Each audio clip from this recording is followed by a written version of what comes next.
Там спорта новые имена и зрелищные схватки. В столице завершился чемпионат республики по боксу. 142 участника боролись за звание лучших и за путевки на 7-е спортивные игры народов Якутии. Финальный день соревнований оказался самым напряженным и непредсказуемым. Продолжит тему Сырглана Захарова. 5 соревновательных дней, 20 финалистов из 142 претендентов и только 8 путевок на главный республиканский старт года – 7-е спортивные игры народов Якутии в Амге.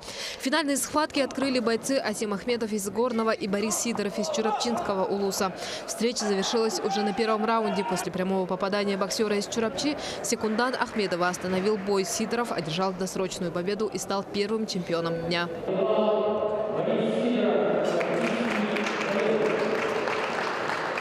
Дальнейшие бои оказались не менее захватывающими. В 52 килограммах победу одержал один из перспективных участников – воспитанник училища Олимпийского резерва Николай Григорьев. Фаворит турнира, чемпион мира среди студентов Дарман Кутубеков встретился на ринге с представителем Сунтарского улуса молодым спортсменом Михаилом Варламовым. После первого раунда лидер соревнований отказался продолжать бой. Как оказалось, днем ранее он получил травму руки.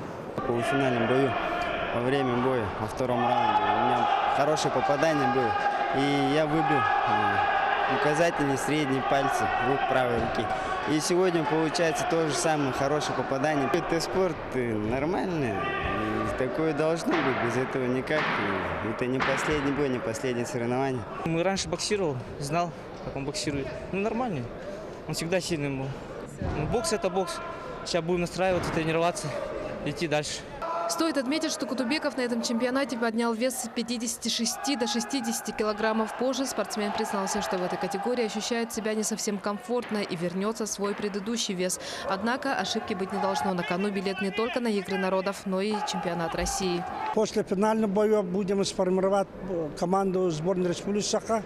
Это будет не полностью, но где-то будет замена. Потому что в июле месяце я должен показать состав сборной Республики Саха к чемпионату России, главный тренер сборной Российской Федерации.